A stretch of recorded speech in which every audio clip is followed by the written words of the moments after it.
Welcome into Notre Dame Stadium. I'm Jackson Neill. That's Sabrina Hoover. We are on the field live as we're getting ready for this Notre Dame versus Boise State game. Sabrina, it's the first time they're ever playing the Broncos. The Fighting Irish are pretty exciting right now. I know, and it's Irish wear green, so of course I had to represent. I know you might not have gotten I missed the memo. That's okay. But I mean, how cool is it, to play Boise State for the first time, of course, and played Arkansas for the first time as well last week. It's kind of crazy to think this is a program Notre Dame has played almost everybody. I know. Now 91 of 136 FBS teams, back-to-back weeks, That's crazy. 2 new opponents, so it's pretty cool to see that. But Boise State, for Irish fans that might not know, this is a very historic program. Yes. Since 2000, the third most wins of any college football team with 200 plus.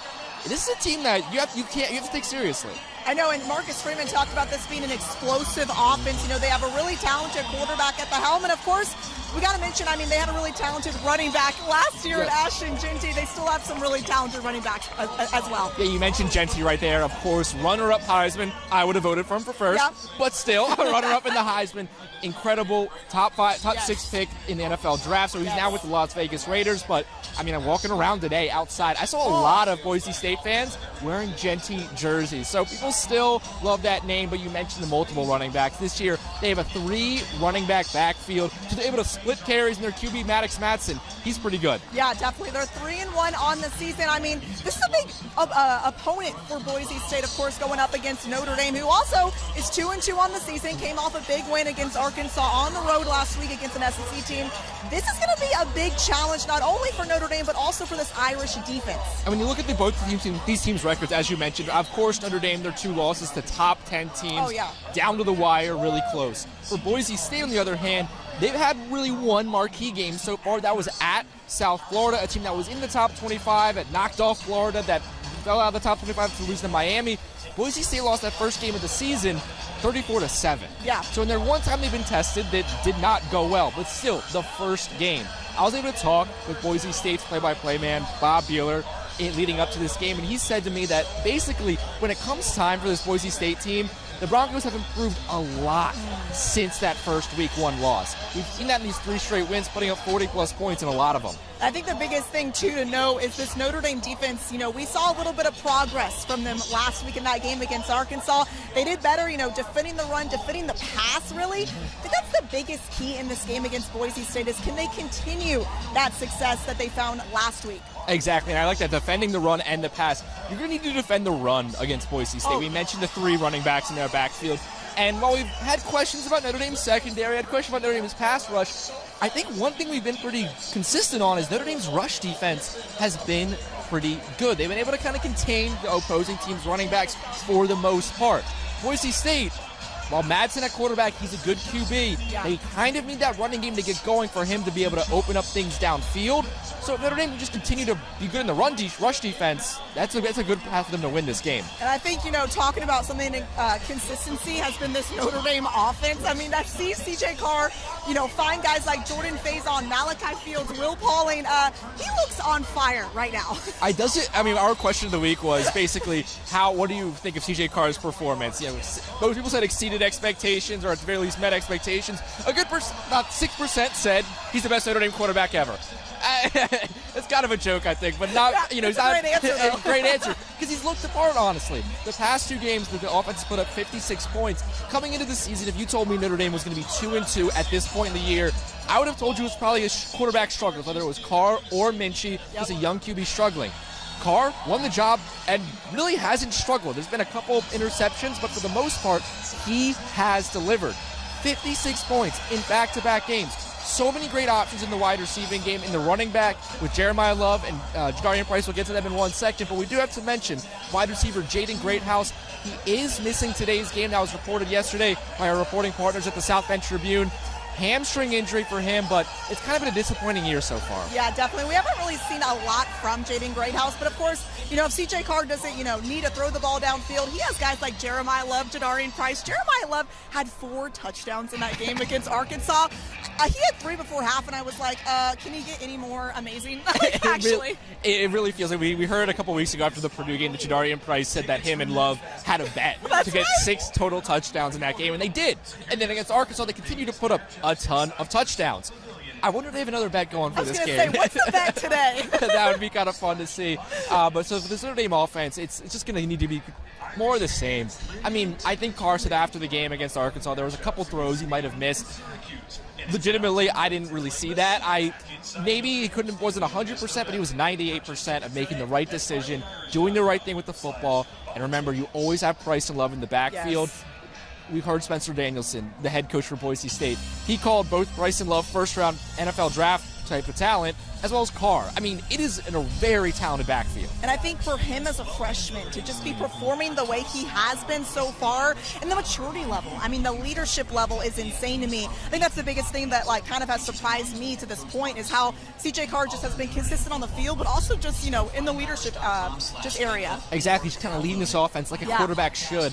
One thing I do want to talk about, though, because one thing that was interesting in my conversation with Bob Buehler, the play-by-play man for Boise State, leading up to this game, was we asked him, if Boise State were to pull off this win, what would it rank in the program history? He said top 5 easily. They've had a couple, Fiesta Bowl wins, things like that, but this would be a top 5 win for the program. That's something you have to keep in mind right now. As the stadium's filling up, we're seeing a good amount of Boise State fans out here in the crowd. They travel well. This is their last chance to really make a playoff statement this season. If they lose this game, they're out of the playoff conversation. The year's kind of over for them outside of a Mountain West championship. This is their Super Bowl.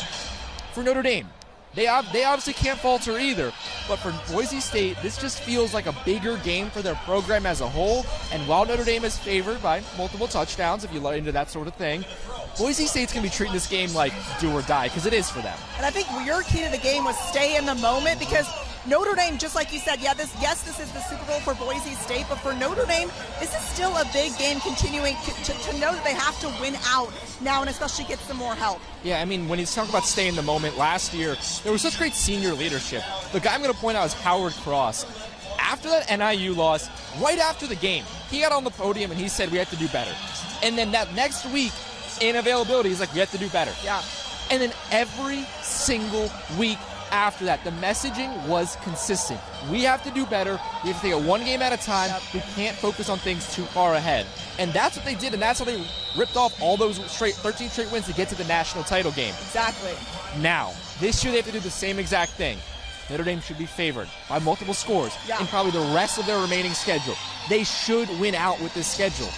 But that senior leadership of Xavier Watts, Cross, Riley Mills, Jack Kaiser, that's all out the door. They're all in the NFL. We have to see if this Notre Dame team has that leadership within the locker room to say, don't get too far ahead. Yep. Actually stay in the moment, because everyone like us is talking about, can they run the table? They can't be thinking that in the locker room. Exactly, and my key to the game actually is, stop this Boise State running attack. I think that's the biggest thing that we talked about was these talented Boise State running backs.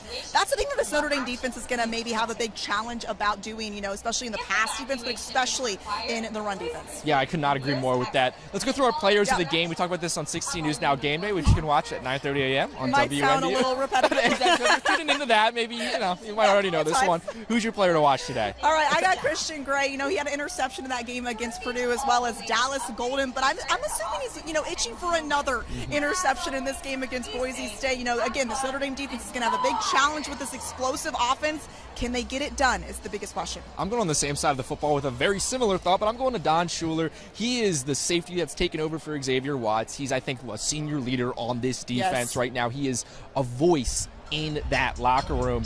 I think he performs today. I think this is a situation for him where he comes out, he gets an interception. I'm going to say pick 6. Let's go bold today. You know what? Why not? Why not? I'm going for a bold prediction. Don Schuler, pick 6. I think this is the type of game where the defense comes out, forces some turnovers. We haven't seen Maddox Madsen throw a lot of interceptions this year. Only one on the season so far.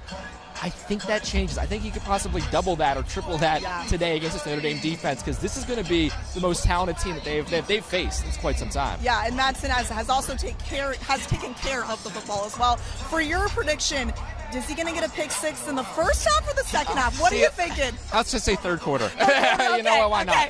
I wanted to add to that. It's too specific now. Do I give you the time on the just clock too? Just a pick 6. 10:07 left on the clock. There you go. All right, let's give our score predictions after that. I'm going to go 49-21. I think Notre Dame wins this football game running away. I think Boise State can keep it close a little bit early on with that rushing attack. If they get the ball first, maybe you go down the field and score a touchdown. But Notre Dame should and will blow this team out. I'm thinking very similar to last year Notre Dame, also last year Indiana.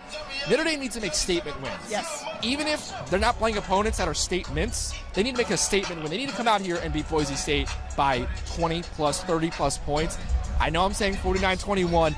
I feel bad not saying 50 points considering the way this offense has been playing, 2 straight 56-point games. But, man, I'm just going to go 49 because it's hard to pick over 50. Okay, I'm going 45-10 Notre Dame. We saw the statement win that they had against Arkansas last week, putting up that amount of points. We saw Jeremiah Love have the game that he did. I'm expecting the same result against this Boise State team. Of course, they're an explosive offense, but I'm hoping that this Notre Dame defense can continue to find the success. What's your favorite uniform combination for Notre Dame? And they're wearing all green today. What do you think about that? I actually kind of like that. I do. They're wearing all green, uniforms, I got pants, the memo everything. too, guys. So Yeah, I got all green. Different shade. Okay, we're working on Jackson. Different shade, though. All right. Different shade. Well, of course, you can watch this football game on WNDU coming up at 3:30. And we're going to have post-game coverage tonight in our 11 p.m. news with Sabrina and I right on WNDU as well. So, thanks so much for watching this, and get ready for kickoff. Signing off from Notre Dame Stadium.